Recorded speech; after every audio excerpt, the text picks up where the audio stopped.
I can't even remember the last one of these I made. I had a friend call me a while back and asked me if I'd build him something.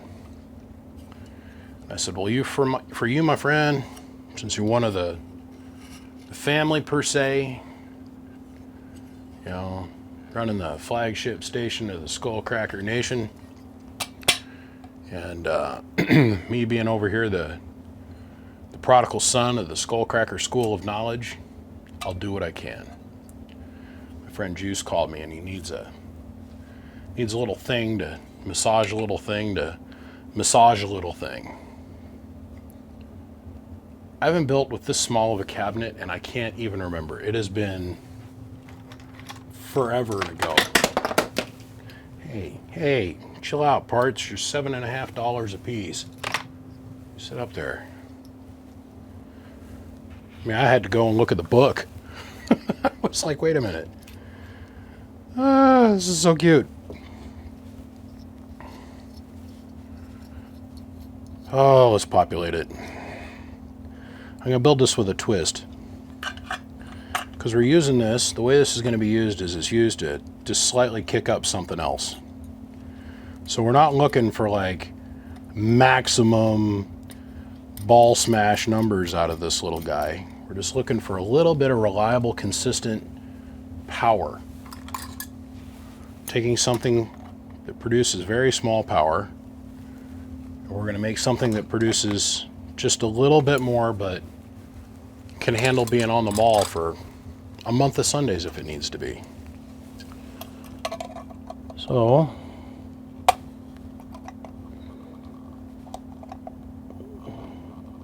very carefully bend these back. Yeah, these stupid variables are not cheap.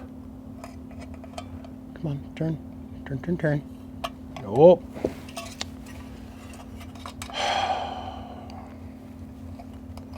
It's always one thing or it's another.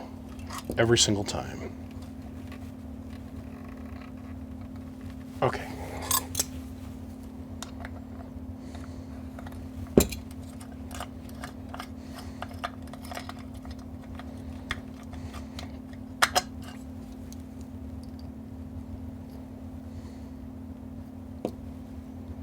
There we go.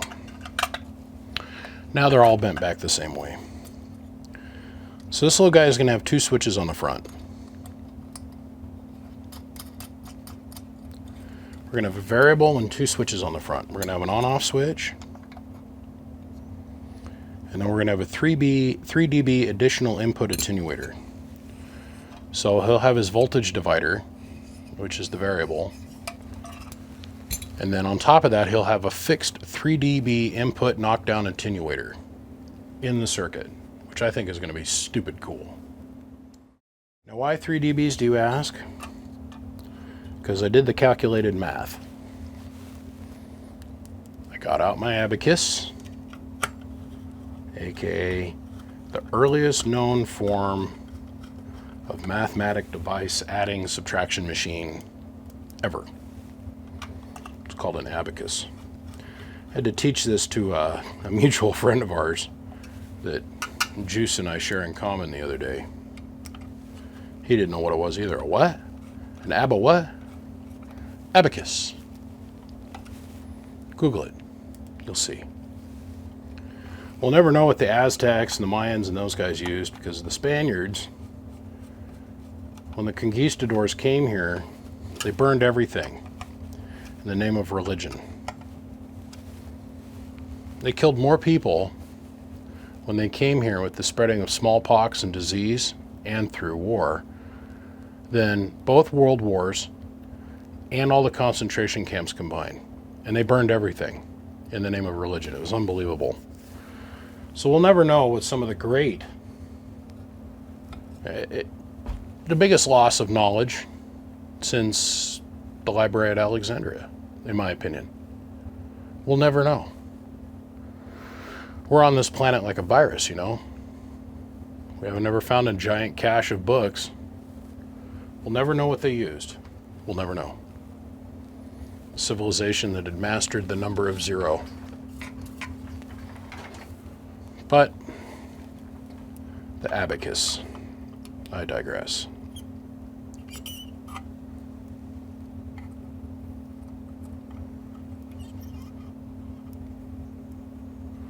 We need that 3 dB attenuator so he can technically undershoot. And what do I mean by undershoot? Well, it's hard to set something up here on the workbench and say this is going to work perfectly for you.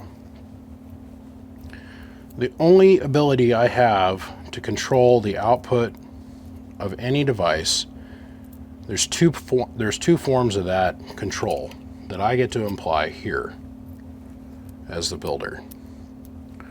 One, the choice of part. Well, I guess three now that I'm thinking about it out loud. The choice of part, the quantity of signal put into that part, and then the last portion of it that you actually want to utilize is going to be the voltage applied to the component. Especially on a current driven device like a Toshiba 2290. Yeah, that's a real deal Toshiba 2290, not an HG.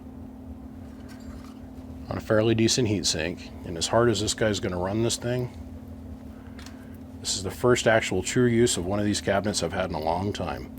This cabinet's been kicking around my shop for a long time. I used to build 2 pills in these boxes. I don't know if you guys remember them or not. If you go way back in the time machine, you'll see me building with these cabinets. And I figured, oh, well, it's got 2 transistors in it, or 2 slots for transistors. It'll stay cool. No, really, it will. No, I was having to take 1-inch computer server fans and bury them down here, so I'd have 3 on this side pushing air in and 3 on this side pulling air out, just to have a prayer of keeping these things cool when somebody had this stuff down underneath their seat and they were talking for the 20-30 minutes at a whack. Well, we're dealing about 30 watts of power is all we're going to get out of this. Playing with the variables that I have that I can use in this situation. Input attenuation, choice of component, and voltage.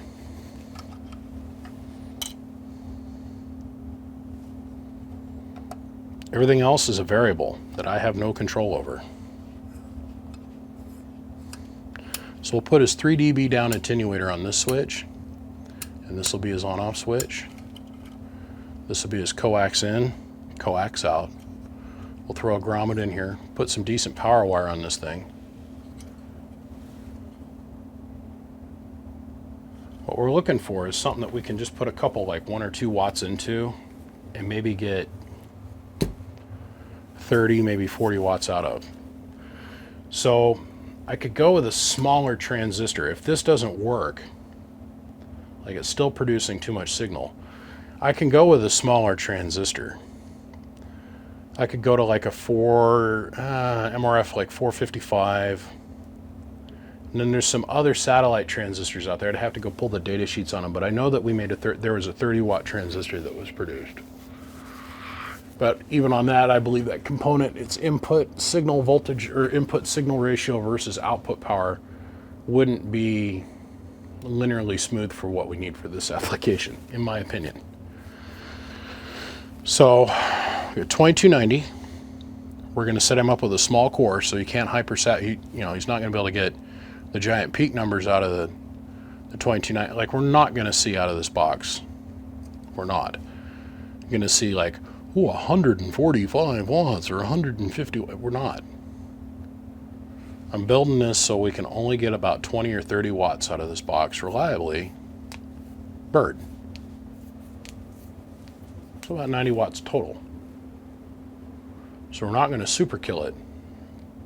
But on that note, we've got to make it up to the standard that I like.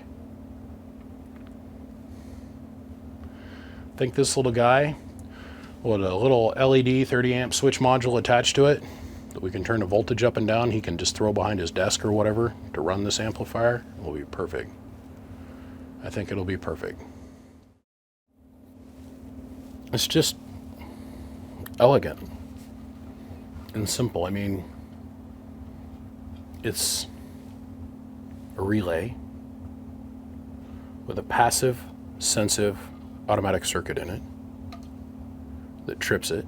It's stupid simple. RF comes in, goes to our voltage divider on the front, so we can set in exactly what we want for a baseline dead carrier. A passive 3 dB bird attenuator, an on-off switch, just a simple transformer, an amplification device in the middle, another transformer, a relay, and 2 coax connectors. It's just simple elegance.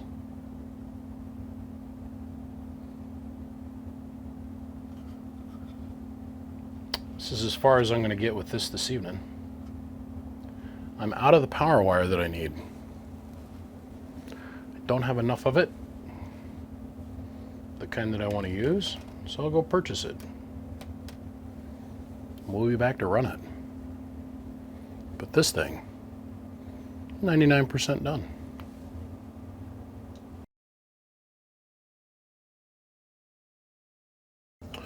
Well, here we are at the very end of this tail. It's a single 1-pill, $22.90. 3 dB attenuator on the input, so that's out. So that means direct feed from the radio.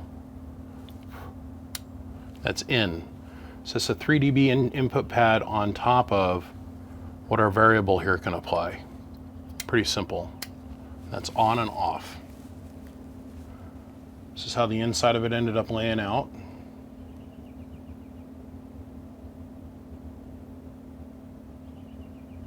Pretty cool, straightforward, very basic.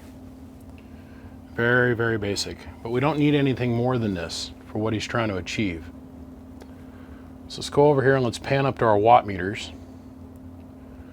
So we're going to do 100 watt element in forward, 100 watt in bird or average watts, RMS, and a 5 watt slug also going forward.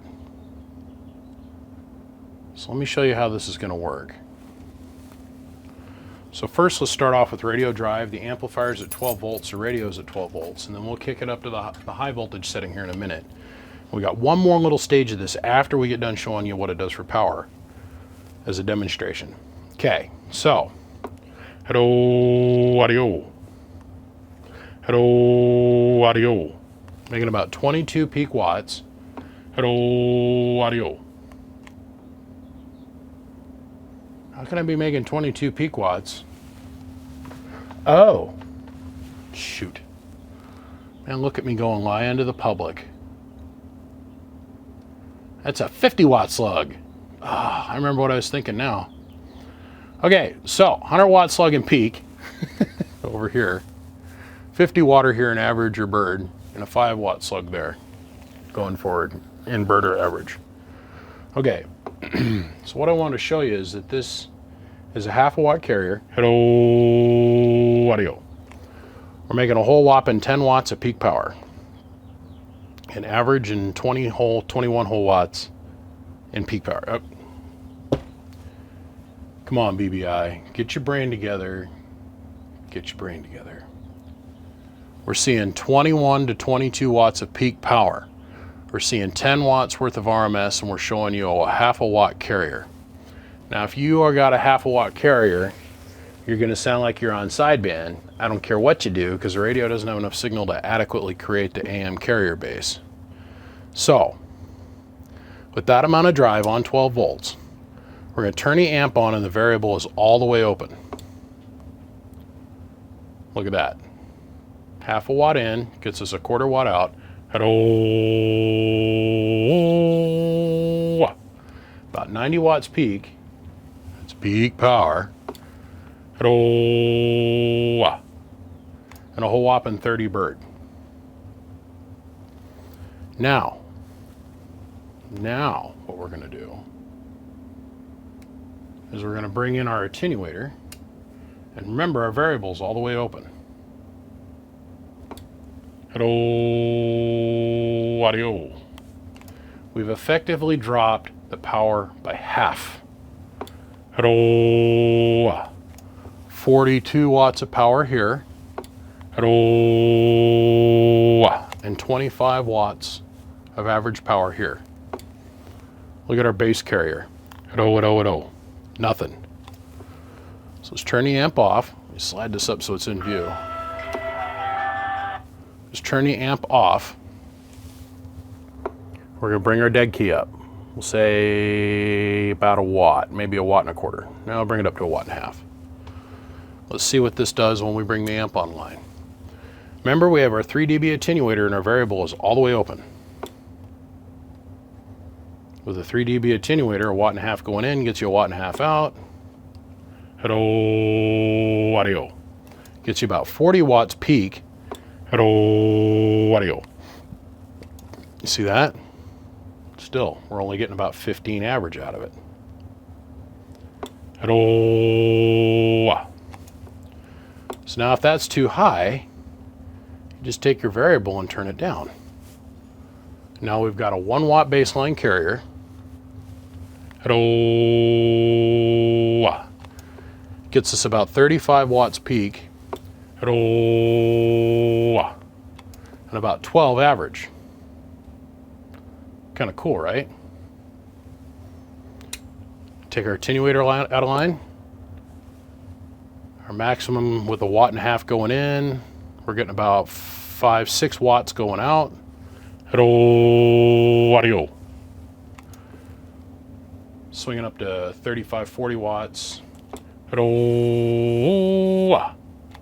35 watts average and about 90-ish peak. So let me reach down here. Let me turn on the power supply. Oh, and up we go. Slow but sure. I got to give it a minute or two for the super caps to charge up. Remember, we're building this to a specified amount of power. I want him to be able to put his radio into this and just get maybe 20 or 30 watts out of this amp. Peak power or average, however he wants to set it up. That's up to him. So now that we're at 14.5, hello, it's over 50 watts average and the dead key's up through the roof. So we'll turn our radio down again. So now we're getting 1 watt carrier, hello, audio, and about 55 watts average and over 100 watts peak. Go to 2X, hello, seeing about 125 watts. Remember, right here is 100, 120, and 125. And that's with the attenuator out of line. So we're showing you maximum potential of the little 1-pill driver. Hello.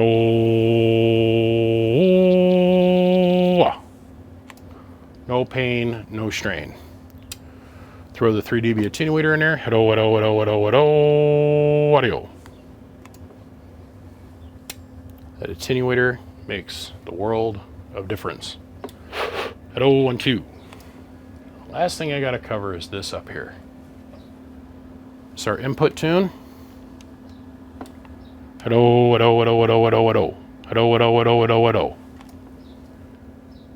The 3 dB attenuator in play. Hello. Enough said. Enough said. So now to add the third level of control,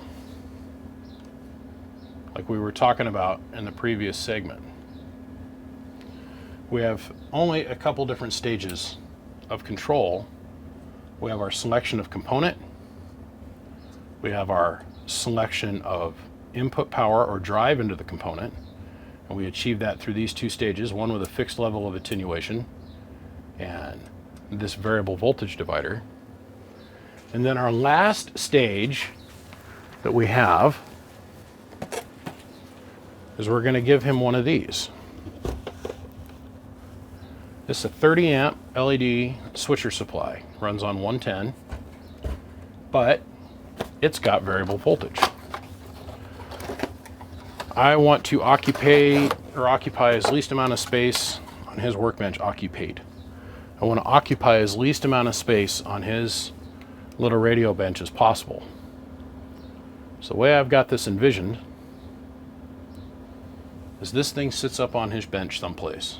I've got great big old long power wire, way heavier gauge than what he needs, but that's okay. It's going to allow him to set this thing down, off, in the background with the dust bunnies hitting it, plug it into 110, but it's got a variable voltage control right here.